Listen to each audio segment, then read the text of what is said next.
Caríssimos amigos e irmãos, que a paz do Senhor esteja com todos vocês. É uma alegria podermos estar juntos mais um final de semana, dessa vez no 16º domingo do tempo comum, pedindo ao Senhor que nossa missionariedade cada vez mais aconteça e que nós, enquanto cristãos, como igreja, no meio de tantas controvérsias e dificuldades, anunciamos aquele que é a vida, Jesus Cristo, nosso Senhor. Nessa semana, nós teremos um congresso muito importante aqui no Rio de Janeiro, que é o primeiro congresso brasileiro das instituições católicas de saúde. Acontece de 16 a 18 de julho, aqui em nossa arquidiocese do Rio de Janeiro, e que tem como finalidade acolher a todos os hospitais e ambulatórios católicos do Brasil que puderem vir participar, para, junto com o Cardeal Turkson, que é o índice de Castério do Desenvolvimento Humano Integral, tem essa preocupação, que já fez esse encontro internacional sobre a questão da saúde enquanto cristãos e católicos na igreja, e que deseja que cada país se organize. Espero que desse nosso congresso aconteça essa organização das instituições de saúde católicas para se fortalecerem entre si, se ajudarem mutuamente e, ao mesmo tempo, poderem representar o nosso país perante esses encontros internacionais.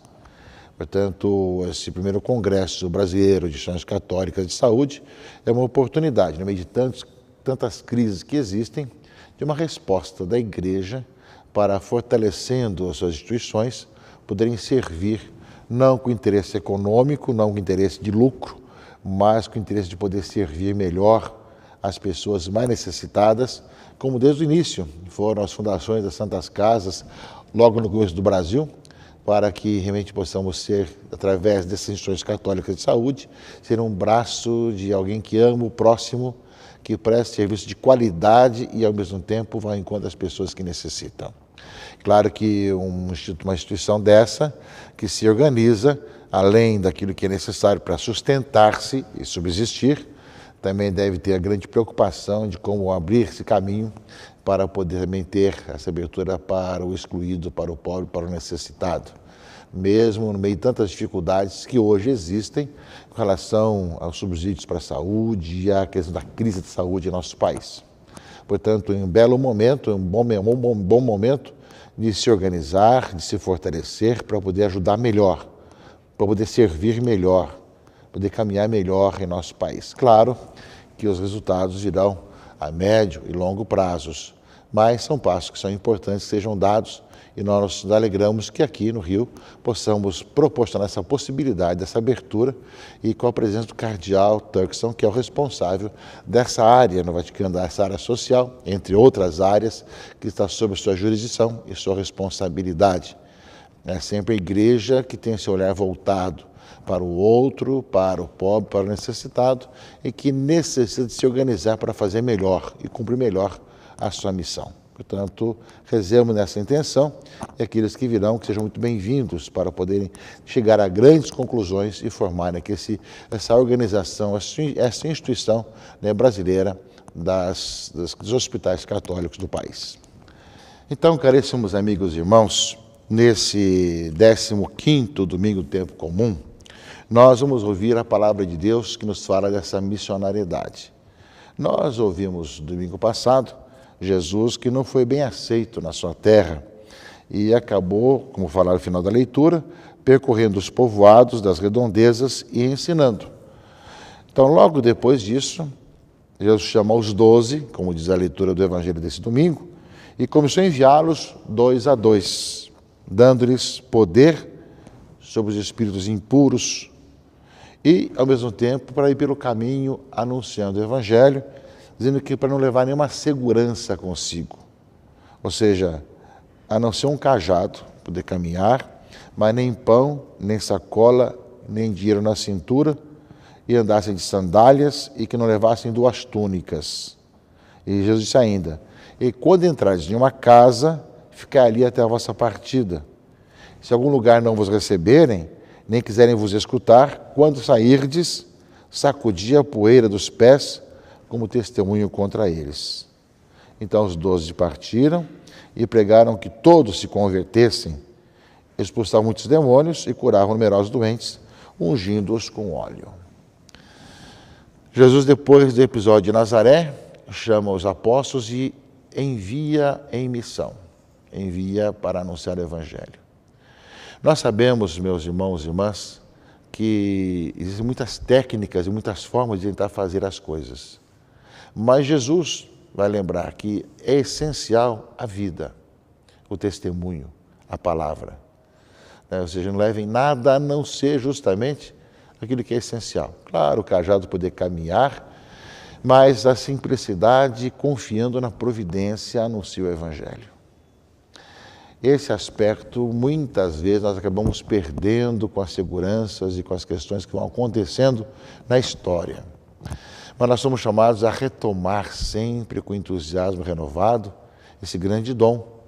O dom de podermos estar sempre animados pelo Espírito de Deus, anunciando o Evangelho a toda criatura, confiando na providência de Deus e nos dons do Senhor. Lembrar justamente que quando se passa uma missão para outro, se entrega uma túnica. Lembrar de Elias com Eliseu, por exemplo, que passou o manto.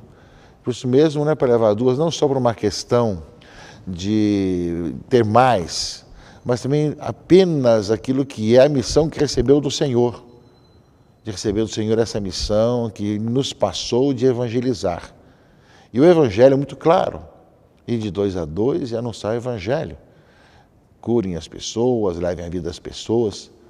E nós sabemos, meus irmãos e irmãs, que tem muitas situações que as pessoas necessitam de escutar a palavra de Deus, serem curadas dos seus machucados, suas feridas, experimentarem o dom da graça do Senhor, de poder ser iluminados na sua própria vida.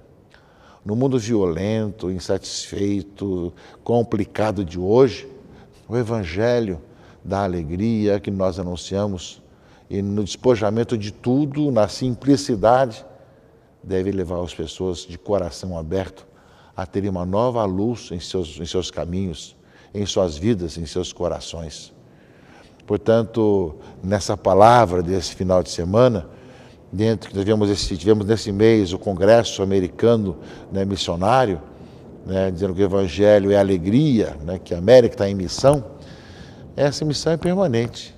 Não existe apenas um dia ou dois, ou um mês ou outro, uma ocasião ou outra.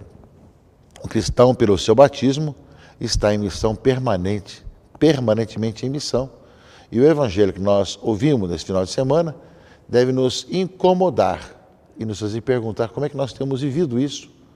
Como temos, enquanto aqueles seguem a Jesus Cristo, vivido essa missão permanente de ir e anunciar o Evangelho nessa igreja em saída, anunciando o reino de Deus, como lembra o tema do ano do laicato, e como que isso vai levando vida para as pessoas que estão necessitadas dessa nova vida. Então, a palavra do Senhor, que nos coloca também hoje e deve ser atualizada para nós hoje. Portanto, nós somos chamados, meus irmãos e irmãs, a partir com os 12 e pregar a todos para que se convertam, E essa missão que o Senhor nos dá, muitas vezes pode ser contestada. Na leitura primeira desse domingo, 15º domingo, tempo comum, do profeta Amós, ele fala que disse Amazias, sacerdote de Betel, a Amós, vidente, sai e procura refúgio em Judá, onde possa ganhar o teu pão e exercer a profecia.